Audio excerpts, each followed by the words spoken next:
Okay,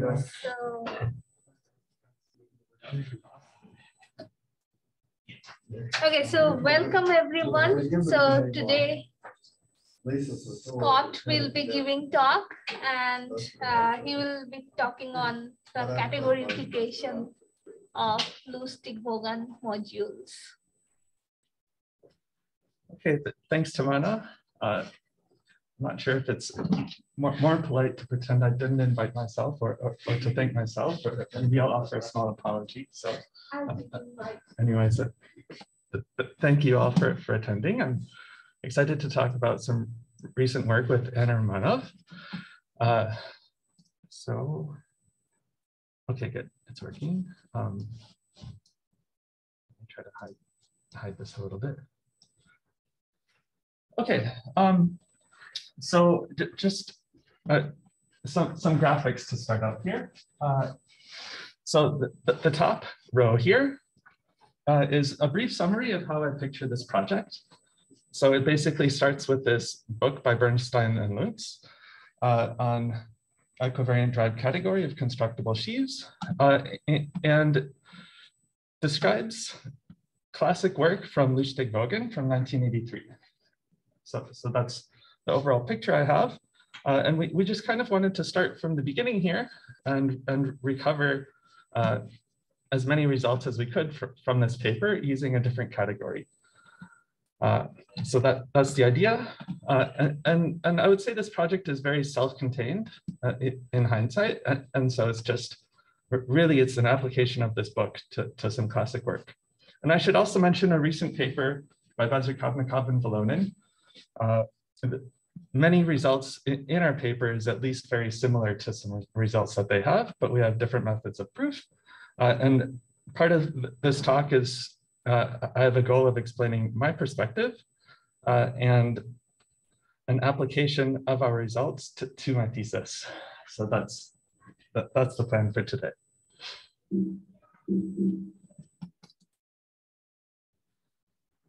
Okay, so categorification, in my mind, is to start with a formula and to try to draw a picture of it. So giving a different way of thinking about, something maybe that's classical. And I think from that perspective, linear fractional transformations would be a good example. It's maybe not exactly a categorification, but it definitely reminds me of what's happening. So you start with a formula. You fix the formula, Z maps to this, right, classic formula. Put it in this action of SL2 or PSL2 on its flag variety. And with respect to this chart, you get this picture appearing. So right, a Borel axon is on P1 with 2 orbits. That's the Brujas stratification. And so if we want to fix the Borel to be upper triangular matrices, with respect to these coordinates here, this chart, the Borel becomes the point at infinity. So that's this picture here. So right, with this chart, you can see like almost the entire sphere, but the smaller Schubert variety is kind of hidden in the background. So that's this picture. Okay, sorry, I don't know where to put this zoom feature there. So G is a connected reductive complex algebraic group. B is a Borel subgroup in general. WS is the Coxeter group associated to the pair GB. So some classical objects here, the Hecke algebra, this algebra over ZQ to the plus minus, generated by symbols TS for S in a simple reflection. And there's 2 relations that this must satisfy. So TS squared is Q minus 1 TS plus Q. And then there's also a braid relation. So classic work from Soergel categorified the Hecke algebra. And the category he considered is the script H. It's a full subcategory of B equivariant sheaves on G mod B generated by constant sheaves over P1s generated by the simple reflections. And you have to consider convolution, direct sums, shifts, and direct summons. So I haven't defined what convolution is, but I'll give a couple of examples of this in the next 2 slides. And his Soergel's theorem here is that there's an isomorphism of algebras So this script H is an additive category. You can take its split growth and decroot, and you get back the Hecke algebra. And so here's the map. This is where the generators go.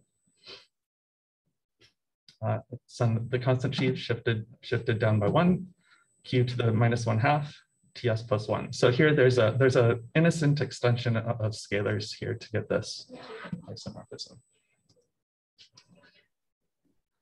So I want to give some examples of convolution.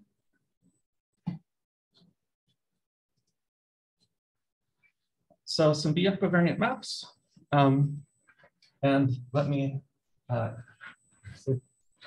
some notation here. So if X is a left B space, and Y is a right B space, then X cross BY is the product X cross Y mod the action of B.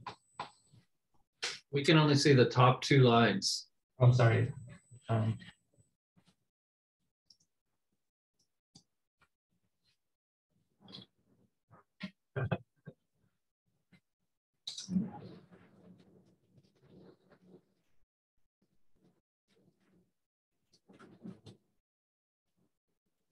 Okay, and the action is given by X, Y, B is X.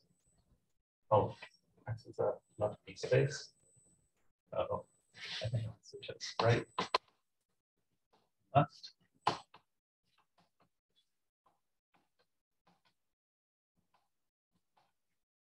So that gives a right action. You can quotient out by the B action. So in general, that's the definition. With all of the examples in this talk, this is going to form some fiber bundle. So just a quick example here. Start with this B crossover B, BS B mod B. Project to the first factor here. B mod B is a point, and the fiber is an affine line. BS B mod B is an affine line. So this is really just a copy of the affine line, and there's another multiplication map to the affine line. So this is somewhat uninteresting, but I thought it was a good first example. This multiplication is actually an isomorphism in this case. And that actually comes up more generally. There's an isomorphism kind of like this. Maybe a somewhat more interesting example is replace the first factor B with BSB. Project to the first factor. BSB mod B is an affine line. The fiber is another affine line. So this is a fiber bundle, affine line, fiber, affine line for a base and fiber. The multiplication map, for the semi-simple rank 1 case, this would be the entire projective space. So this would be something like P1 in a semi-simple case. Okay. So a couple of warm-ups we can do. We want to pull back and push forward sheaves with these maps. So if you start by, so just take P as projecting to C to a point. So the proper push forward to a point would be correspond to compactly supported cohomology of C.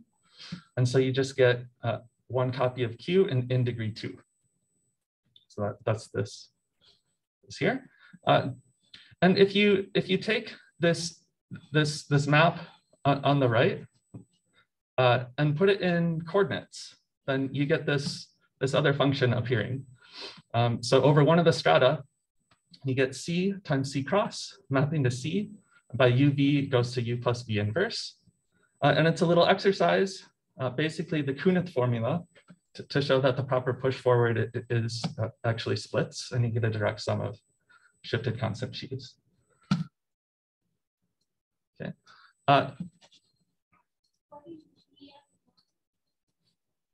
Oh, Z is just whatever the source is, and Y is just the target here. Yeah, good. So if you want to describe the diagram on the right here, over the strata C, you get this map phi, and then over the point, you just get a projection from C. And so this is really corresponding to the relations in the Hecke algebra. So if you go back here, this Q minus 1 is really a copy of C cross over BS B mod B. TS is really BS B mod B. And then Q is a copy of C over a point. This is all present in Soergel's classic work. And why Q minus 1 corresponds to C cross will become clear by the end of this talk. So this is sort of the picture of the Hecke algebra. Soergel, his category script H, in my mind corresponds to taking the closure of the previous picture. Just take the closure everywhere. So PS is the simple parabolic subgroup, BSB union B. Some notation here, if you start with the constant sheaf somewhere, I'm going to denote this over bar as the intermediate extension. So it's like the IC sheaf, but not shifted. So if you restrict to the open orbit or some open subset, you get back the local system not shifted at all. Okay, so to describe now the closures everywhere, it's useful to consider the monoid. So if you start with actually any Coxeter group, there's a corresponding monoid. And in my mind, it's just describing the images of maps like this. So W star S would be whatever the image of this is, some Schubert variety. So convolution of this IC sheaf and this constant sheaf on PS mod B, it is you start with the IC sheaf here, pull it back and push it forward. Okay. Another example of convolution, and this is closer to Soergel's geometric Hecke category.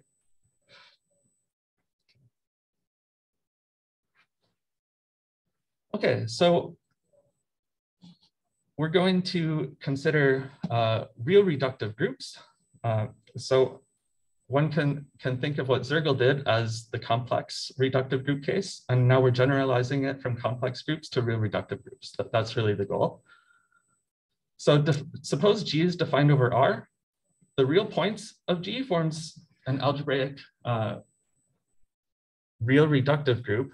But if you take any finite index subgroup, you also get a real reductive group. So those are the objects we want to consider here. So if you have a continuous action of GR on space, it's sort of a classical story here, following Gelfand, Harish-Chandra, Vogan, and many others, to first linearize the action to spaces related to functions on the original space, and then use algebra.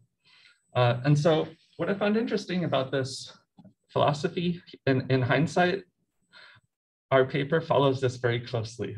And so it's something to keep in mind. So in this case of the real reductive group, basically the story replaces continuous actions of reductive groups with algebraic actions of an algebraic group called K. In this case, K is the complexification of a maximal compact subgroup of GR. And the script D here, I first saw defined in David Vogan's paper in 1983. It's the set of all pairs. The first coordinate is a K orbit on G mod B. There's finitely many of these. And the second coordinate is an irreducible K equivariant local system on there. So this is some finite subset. Basically, you can think of it as K orbits on G mod B with a little extra data on there. So it's interesting to just test this philosophy. If you start with GR acting on the space G mod B, then there's actually a perfect relationship here given by Mitsuki duality. So the K orbits correspond bijectively to GR orbits. There's some closure relations, and more is preserved by this kind of a thing.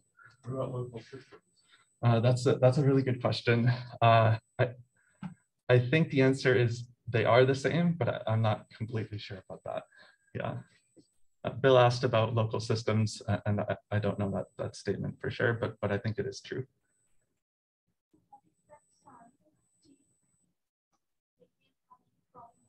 Sorry, what time? In the definition of What is this notation here? Yeah, so K sub X is the stabilizer of the point X. x is in G mod B, the stabilizer in K of x, you take the connected component of the identity. So this is the component group might be called, and take irreducible representations of that. And that would correspond to irreducible K-covariant local systems. You can form some line bundle by extend this to the actual stabilizer, make it trivial on the connected component, and that gives sort of a standard construction of a line bundle on the orbit. Yeah.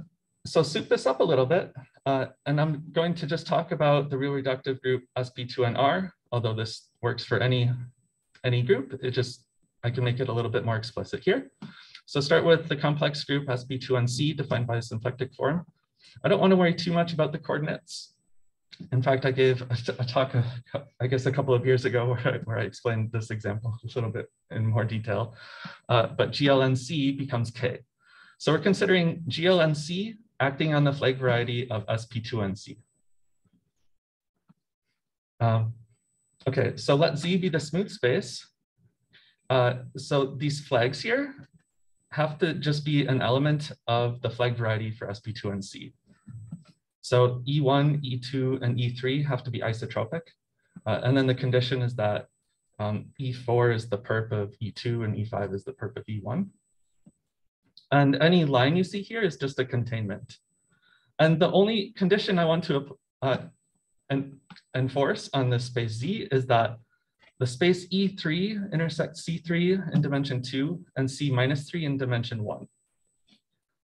So you can imagine these conditions forces G to not act on this space, but K does act and preserves these conditions.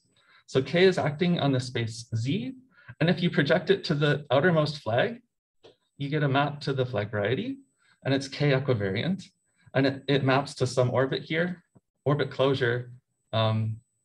If you know clans, this is the corresponding clan, and if you don't, you can just picture it maps to some closure of some K orbit, and we want to understand the geometry of those. So I'm sorry, so I don't understand what E and F, so F, so I don't quite understand what the F. It's anything that can go there, anything at all. So is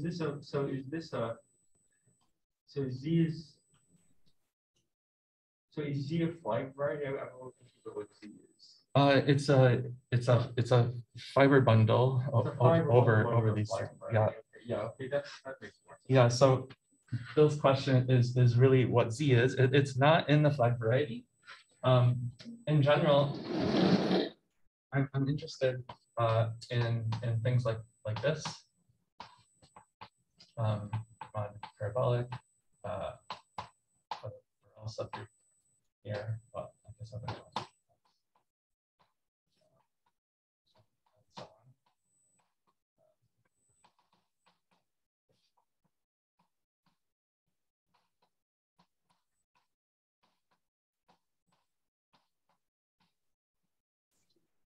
So X0 here is an element of the double coset KGB, but if I need to, I can consider this as an element of G if it doesn't depend on the representative. And also the X of I's are a double coset of BGB. And I can consider this as an element of G. So this is, in general, what Z is for me. And so this Z is an example of this. Yeah. What does C minus 3 mean? Oh yeah, good question. In general, I would say C2n is Cn direct sum C minus n. So Cn is the first n coordinate, C minus n is the last n coordinates. Right, so C6 is C3 plus C minus 3. Okay, thanks. And so Z really consists of a bunch of subspaces, E's and F's, with dimensions given by the superscript and with containment relations given by the diagram, and then some extra little conditions on E3. On E3, that's right, exactly right. Yep. So you mean like one copy?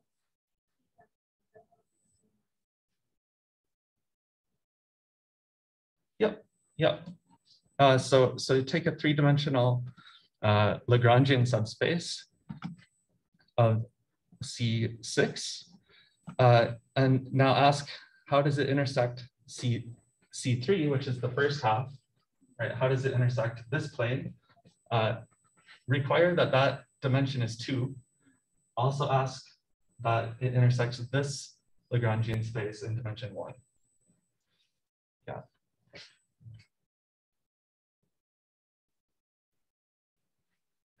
Okay.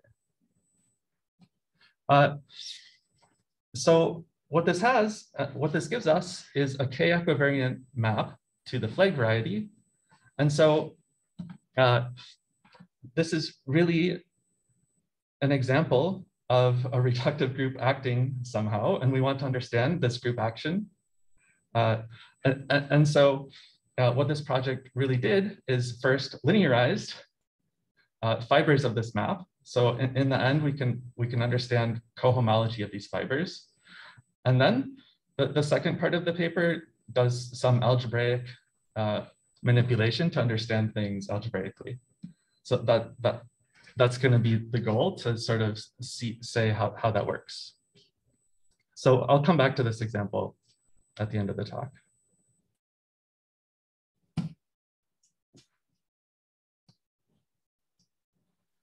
Okay, so start with the k-orbit in G mod B and the irreducible k-equivariant local system. So the pair OL is in script D. For every simple reflection, define O hat as kx ps mod B. So this is like, if you think of phi s as going from G mod B to G mod ps, this O hat, you start with O and do the push-pull, and O hat is the full pre-image there. So this is the classic construction in 1983 from the paper of Lusztig-Vogan. Consider the script D as basis elements. So every irreducible k-equivariant local system is a basis element. Coefficients, the same with the Hecke algebra. For every simple reflection, let this Hecke algebra element act on an element of D. So here I suppressed the notation O because L determines O. And the definition here is a case-by-case formulas, depending on how S relates to O, and in some cases, you also have to consider how it relates to L.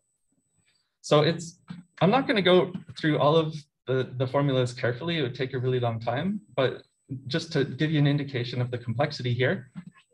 And it might be worth mentioning that these formulas really came from some geometric description originally, but the geometry is in terms of varieties over finite fields. There's generalized vague conjectures, Deline's theory of weights, and many things that I really don't understand that well. And so the goal was to start with these formulas and describe it using the k-equivariant derived category of constructible sheaves.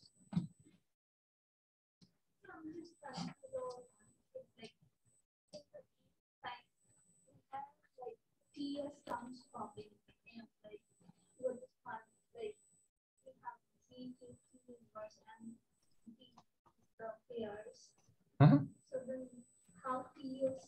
So TS is in the Hecke algebra.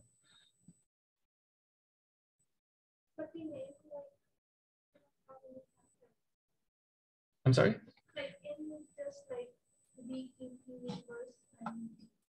Yeah, so all of these elements here are elements of M.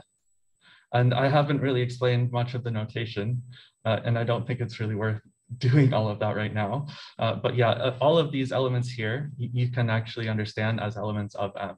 And then the theorem is that M is actually a module for the Hecke algebra. So this definition satisfies like the braid relations and everything. So you get actually a module. Yeah. These are the formulas that define this formula. And in the end, you get some Hecke algebra module. That's right. Okay, so how do you use the covariant derived category to recover these formulas? All right, so we generalize what Soergel did in the natural way. I mean, the definition is sort of obvious. Let script M be the subcategory of the k-covariant derived category of G mod D generated by intersection cohomology sheaves, undertaking the operations of direct sums and grading shifts. So again, think of script H, what Soergel originally did as the complex reductive group case, and now just generalize it to the real reductive group and you get script M. And so, a little bit different because Soergel, you were just looking at, stuff generated by like P1s. You're looking at the stuff generated by like all the orbits.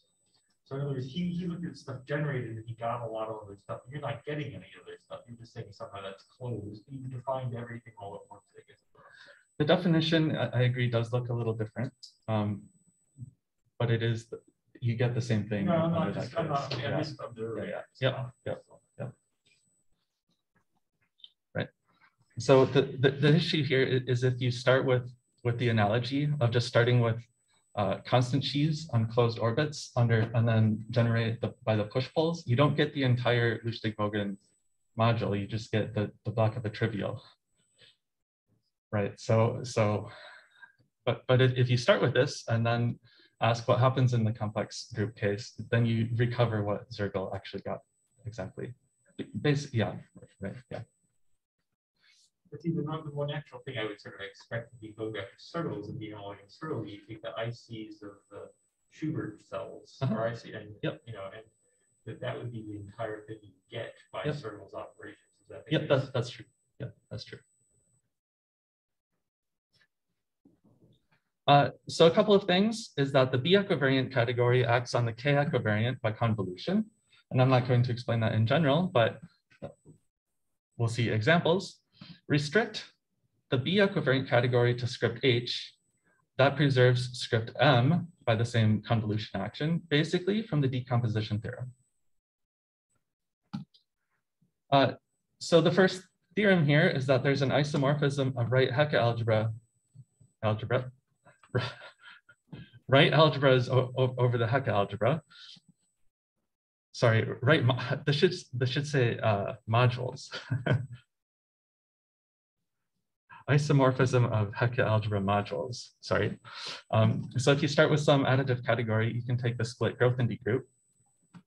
And the convolution action would give some Hecke algebra action, and the statement is that you actually get the same module. That's the theorem. And so maybe just a comment before I get into the proof or anything is that this theorem is not really surprising at all. It's exactly what we expected when we started. We're just replacing sort of some classical geometry that they were studying in 1983 with the modern language of k-covariant derived category of constructible sheaves. And we would expect to get the same answer. And I think the interesting part was how hard it was to prove that we actually got the right thing, at least for this theorem. So let me get into the proof here. We define two character maps from the k-covariant derived category to the Lusztig-Vogan module. One, you take any sheaf here, and now there's some notation. So here, KO is the inclusion of the orbit into G mod B. So KO star is you're starting with a sheaf and first restricting it to the orbit. Then you take the cohomology sheaf in degree n, depending on an n. And this is going to live in the K equivariant constructible sheaf over the orbit. And so you can consider the multiplicity of a K equivariant, irreducible K equivariant local system in that constructible sheaf. And that number that you get is this notation here in the brackets. Put that in front of q to the n over 2. So again, we're extending innocently the scalars from q to the plus or minus n to q to the plus or minus n over 2. And then that goes in front of the local system on M. So this is an element of M. Define a different character map by just a little adjustment here. Put a -1 to the n in front. And this is a floor function now of n over 2. So this actually lives in right, q to the plus or minus before extending scalars. So we have two different character maps, and we really need both of these to prove this theorem. So to get this statement, you have to use the CH character map. So this theorem is not true if you would use the M, but in order to prove this, you have to use the M, because CH doesn't intertwine Hecke actions on local systems. And so you need two different character maps, and then in the end, you relate the two sort of after you have enough statements to see how they're related. So that's the proof. So let me say a couple of nice things about why M is important. So here I copied and pasted an exercise from Kashiwara-Shapira, and it's just how classic exercise, how you get some isomorphic growth in D groups. And so I like to think about this map here as taking some complex and just crushing it completely. You just do the alternating sum and crunch it. And in the end, you get some isomorphism of growth in D groups. But what M is doing is it's not crunching it all the way. It's doing like pairwise crunches. That's where this floor function is coming into play. You're just crunching like the even and odd degrees together. And so you don't get an isomorphism like this, but you still preserve additivity of certain distinguished triangles. So this was repeatedly useful over and over again. If the third term in the distinguished triangle is star even, so for us, that just means whenever n is odd in this formula, then it's 0. It doesn't add anything if n is odd. So in that case, you get this additivity property. M of f is m of e plus m of g. So this would not be true for the CH map. Okay, so here's a theorem for every local system and simple reflection. M intertwines the Hecke action. So here would be the convolution action. So what the notation is, you start with the local system extended by 0 to G mod B, then do the push-pull along this map. So this is some convolution. And using the formulas that I showed earlier, you can just check case by case that it agrees. You get the right thing. And this was sort of the bulk of the work in part of the paper. So.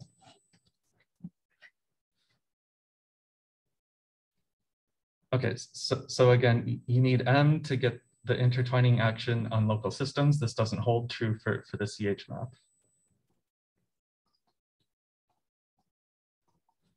Okay, so before we go through some examples, I'm going to start with a lemma that was useful. The hardest thing, I think for me was trying to understand proper push forwards of sheaves explicitly. And this is something Laura helped me understand by teaching me the Kunith formula. And this was what Anna and I decided to generalize it to, I guess. So if you let zeta be a smooth map with fiber zeta inverse of y, again, it's smooth, so all the fibers are the same. Let's just call it f. Assume that for every integer, there are finitely many elements in the nth degree cohomology of the source, such that for every y, we obtain a Q basis for the same degree cohomology of the fiber by restriction. So the hypotheses are basically come from the Leray-Hirsch theorem. And so in this case, you get a statement for proper push forward in the derived category. So if you start with some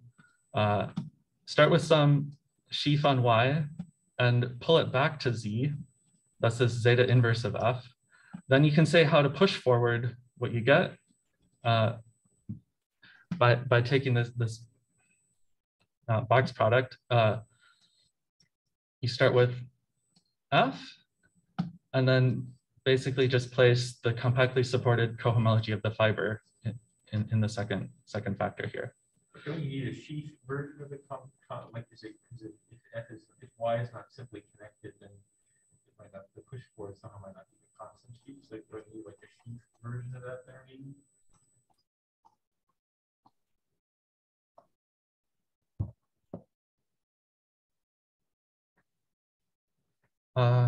I don't want the sheaf version here, but maybe it'll become clear in the examples. Let me come back to your question if it doesn't help. The examples don't help. So here's a good example where you can use it. Let zeta be either of the maps. So this is this is pi s here, but we're working in an equivariant derived category. So really all of these maps that I write down, you have to consider this. Right, you want to replace the k action with putting the spaces in some fiber of a fiber bundle. And so this E mod K would be a smooth approximation to the classifying space. So really you want to understand the push forward on these spaces. So this satisfies the hypotheses here. And so you could understand the push forward of the constant sheaf. In fact, I could write it down here.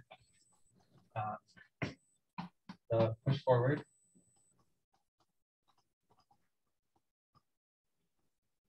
of the constant sheaf on G mod B is the constant sheaf on G mod PS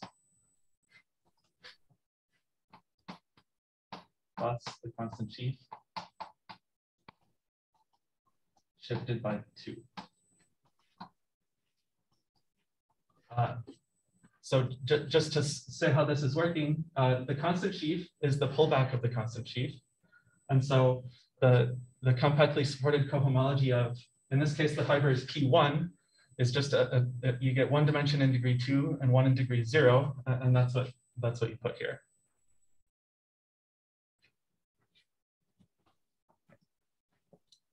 Counterexample to this, so this map doesn't satisfy the hypotheses, but if you take some zeta going from C cross to C cross by just squaring the coordinates, now I think this will address Bill's question.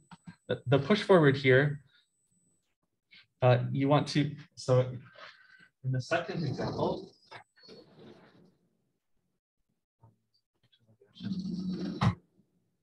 some of this.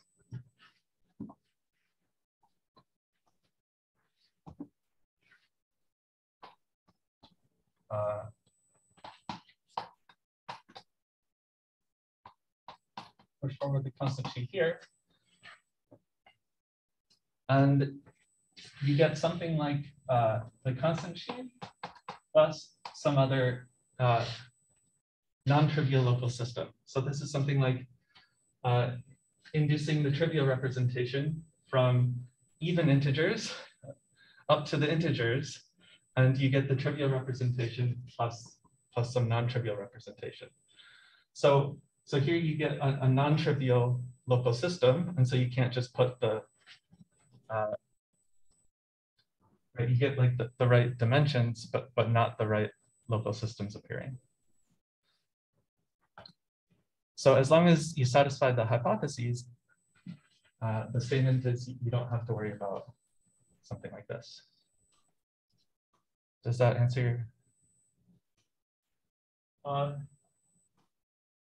Well, not totally, but I mean, it's probably because I'm still wondering about the case. I couldn't, off the top of my head, I can't come up with an example, but it's not clear to me that these, like somehow when these things are going on, you kind of want to canonically identify the cohomology of every fiber at every point. So that means somehow there's no monodromy. So I guess I'm just wondering if you could ever have a situation where there'd be some monodromy in the action on the fiber.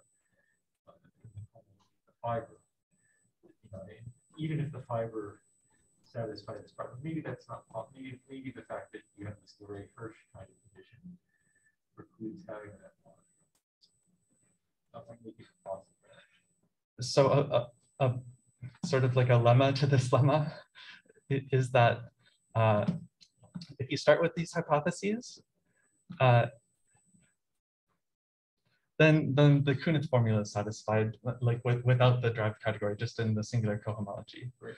And then if you also pull it back, pull the fiber bundle back along any map, you get another fiber bundle with the same fiber and everything. And the hypotheses are satisfied in that case also. So you can, for example, pull back to a circle and you get, these conditions would give some trivial monodromy on the circle. Yeah, so I think that would answer your question there, yeah. Other questions? Okay. So I just want to go quickly through some of the examples, and these examples are really what the general case reduces to. So the formulas are really all taking place in a P1, at least if you have some lemmas to work with. So type A, the first equation in the definition of the module, is the case where G and K are the same. So P1 here would be a homogeneous space for K, and then convolution, since so this pi here is a fiber bundle, right, over G mod B with fiber the affine line. This is some affine line fiber bundle. It's sort of trivial to verify these hypotheses in this case, and you can describe convolution explicitly as just the constant sheaf shifted by -2. So you can apply n to this and get the right formula.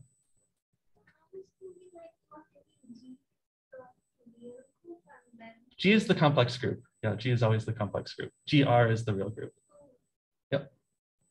So let me just go back to the formulas quick. In type A, you can see this Q as being a shift by degree 2 under the M map. I'll go through one more example. Type C reduces to the case where G is PSL2C and GR is the real points here. It's some disconnected group. There's two connected components. I'm not going to describe the coordinates carefully here. I'm kind of changing the coordinates of PSL2R to make K be a little bit nicer.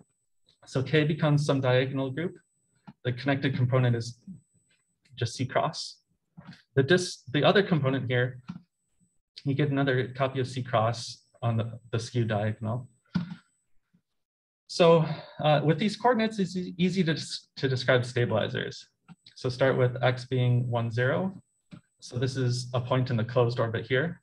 I should mention there's 2 orbits in this case. One orbit is 2 points, 0 and infinity, and the other point is everything. The other orbit is everything else. You can check the stabilizer of a point in the closed orbit is this connected C cross. The stabilizer in the open orbit is a Z mod 2.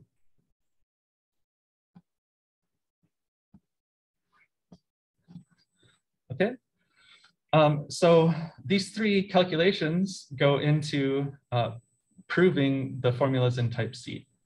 So let me describe each one a little bit carefully. The first line here is pi s star of the closed orbit. So what this is basically projecting 2 points down to 1 point. Pi s is, or G mod PS here is just a point. Although you do have to consider the map in the equivariant derived category, but you still just get some finite map with fiber degree 2. So you get a splitting of 2 local systems, pull it back, and you get two different local systems on the entire flag variety. So this is sort of an easy calculation. In general, all of the generically finite maps are the easy calculation. Use the lemma to show how to push-pull the constant sheaf over the entire flag variety. And then piecing these 2 things together, it becomes a growth and deep group computation. So one thing I found interesting about this project is I always like thinking of the growth and deep group as being an invariant of what I actually want to compute. And this is the first time it was actually useful and accomplished that goal. So here's the growth and deep group computation. I mean, I'm sure I'm giving away my ignorance, but just looking at the audience, there's lots of people here that do this all of the time. So this is just kind of a first for me. So here's some growth in deep group computation to reduce the push-pull of the open orbit to the first two equations. So you use some properties of M and some open-closed distinguished triangles, and the first two equations in the growth in deep group, the right equations just fall right out. And so you don't have to do some really difficult computations of like C-cross principal bundles and worse, there's like C minus 2 points in the fiber, and it becomes really actually a difficult topological computation. Yeah. So in the growth in deep group, it's just easy. I'm going to skip type D just in the interest of time. It's the same story. Here, eventually we realized that it could apply to my thesis. And so I just want to talk a little bit about that. Given a subset of simple reflections, let Wi be the longest element of the corresponding Weil group. Let Pi be the standard parabolic subgroup. So this contains B, the closure of the double coset. Let small p sub I denote the Poincare polynomial in Q to the 1/2 of the space Pi mod B. So like variety for Wi. And now let me skip going through the definition of Z. I wrote it on the board earlier. It's the same notation and everything. Then starting with the Z, you can define the C map just by multiplication to the corresponding flag variety. Maybe I should describe what the J's are, the P sub J's. It's basically anything that makes sense in the definition. Right, so if you start with Kx not B and take the closure, this is B stable on the right. Start with Bx1b closure, this is B stable on the left. So the Borel stabilizes this space on the right and the space on the left. So you can put some standard parabolic subgroup here. Usually you want to put the largest possible parabolic subgroup that you can, but you don't have to. You could put like the Borel, and sometimes that's useful. The other thing you have to worry about is that this P that you're mapping to has to contain P sub J in order to make this map well-defined. So if you start with this, and maybe I should say, but by the way, that this really provides a large, really general construction of resolutions of K-orbit closures. But in fact, don't know a single example of a K-equivariant resolution that's not of this form, including the Schubert variety case. So if you pretend K equals B, this also provides a large class of resolutions for those. So here's the theorem. Suppose that everything in Z is rationally smooth. I have to enforce that condition. I don't know what to do if that condition fails. So all of these spaces in the definition of Z start rationally smooth. So Z is rationally smooth also. Then for every point in the image, the Poincare polynomial of the fiber, where the indeterminate is Q to the 1/2.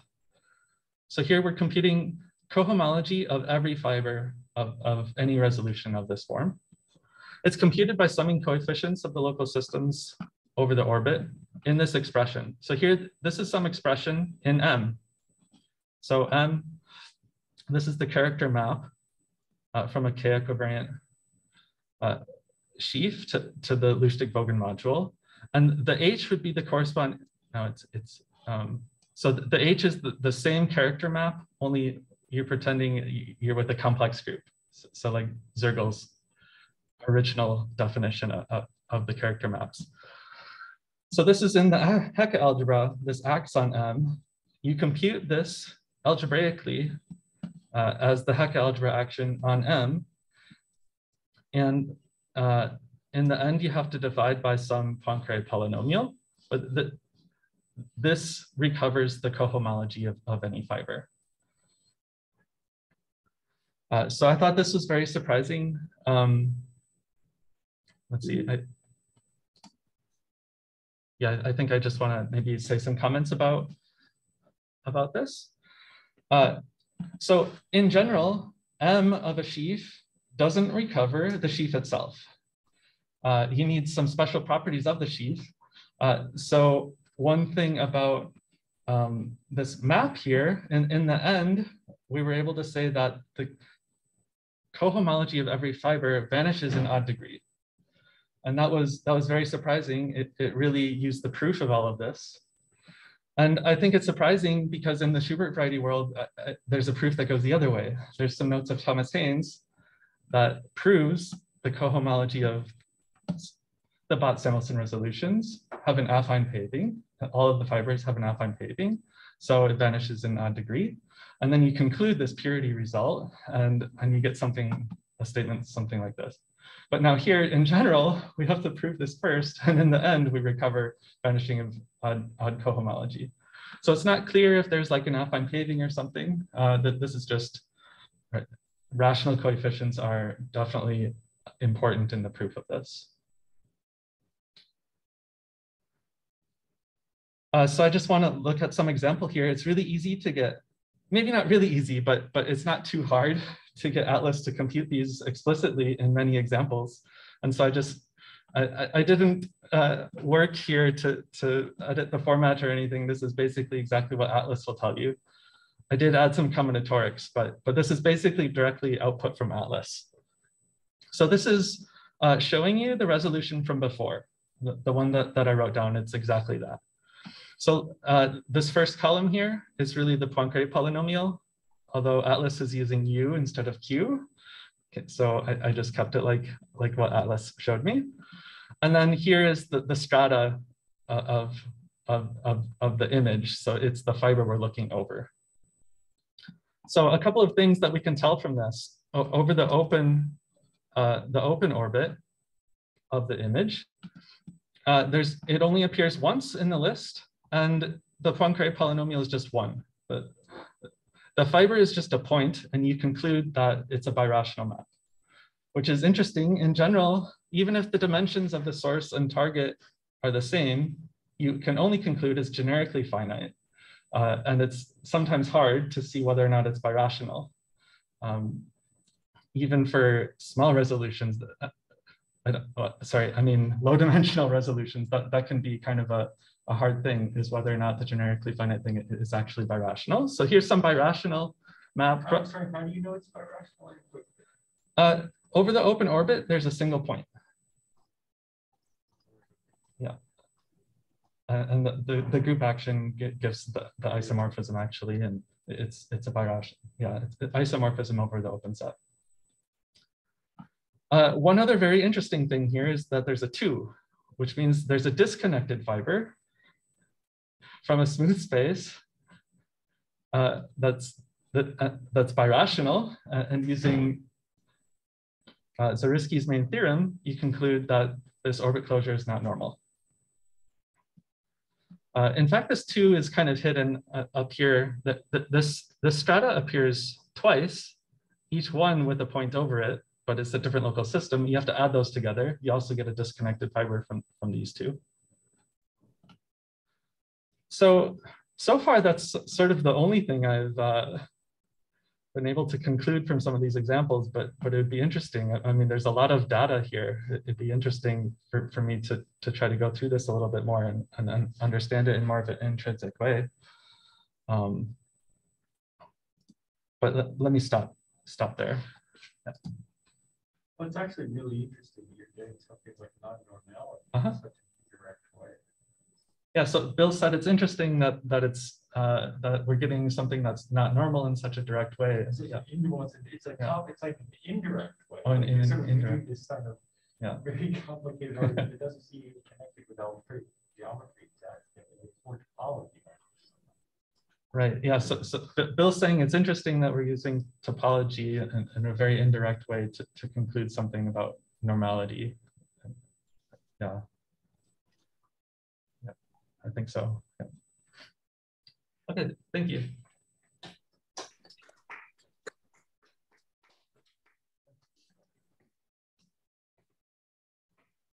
Questions? So what happens if you don't take the split derivative? You just take the regular derivative. So then you just Of some Usually the abelian category? What? Of like an abelian category? Oh yeah, I guess maybe this isn't an abelian category. Right, yeah.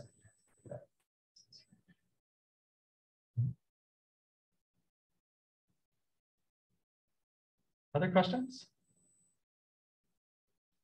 Is there any guess what's going to happen if the sheaf coefficient is positive? That's a very good question. So I didn't get to it, but sort of the second part of the paper is hypercohomology. And this is what Soergel looked at for the complex groups. And so I would say that's the first application of parity sheaves to real reductive groups. And so a natural question is what happens in characteristic P. And the guess would be that everything works the same as long as the characteristic is not 2, which would give a different basis for this Lusztig-Vogan module, a P canonical basis or something. But the proof would have to be different because I used the decomposition theorem at some point. So I'm not exactly sure, and I'm maybe not familiar enough with parity sheaves to say for sure.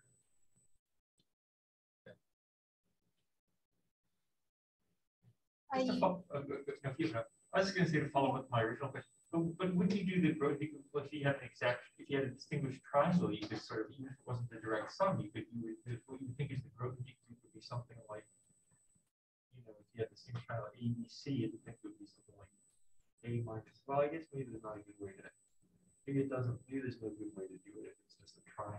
So, I'm sorry, go ahead.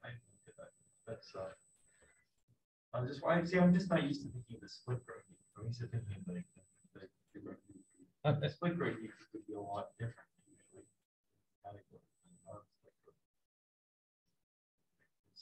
You could have lots of exact sequences that don't split.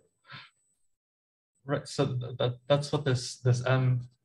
I mean, it is splitting over the distinguished triangles of this certain form.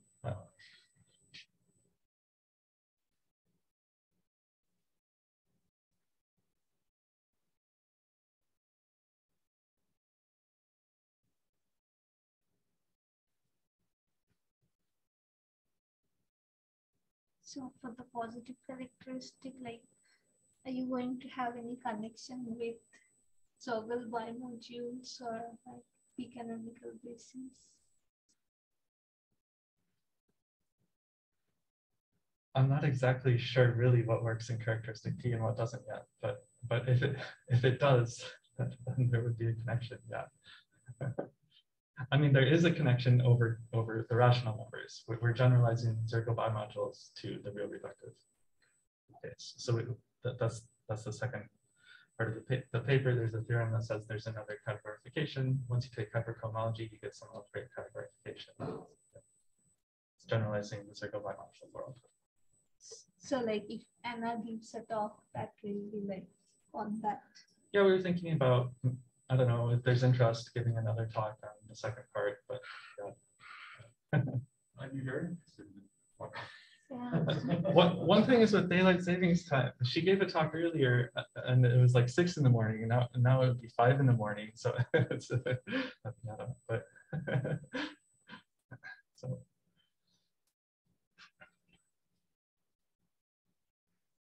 Okay, is there any other question?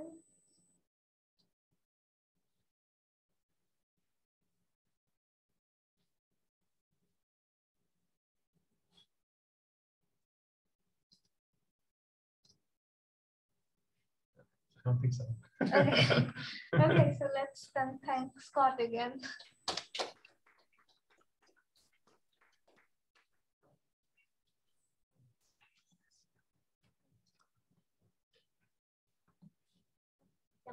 End the meeting. Yeah.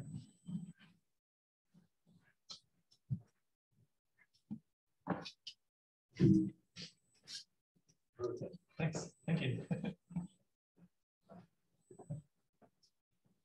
Thanks for your questions. Well, that's a great talk. It's very interesting. I really liked it. I really think it's very, very interesting. Thank you. So I'm going to talk. So I can meet tomorrow, but I'm probably not going to have anything to say. If you want me to have something to say, Thursday would be a little bit better. Yeah, that sounds good. The traveling was the worst experience traveling. Like I missed my flight on the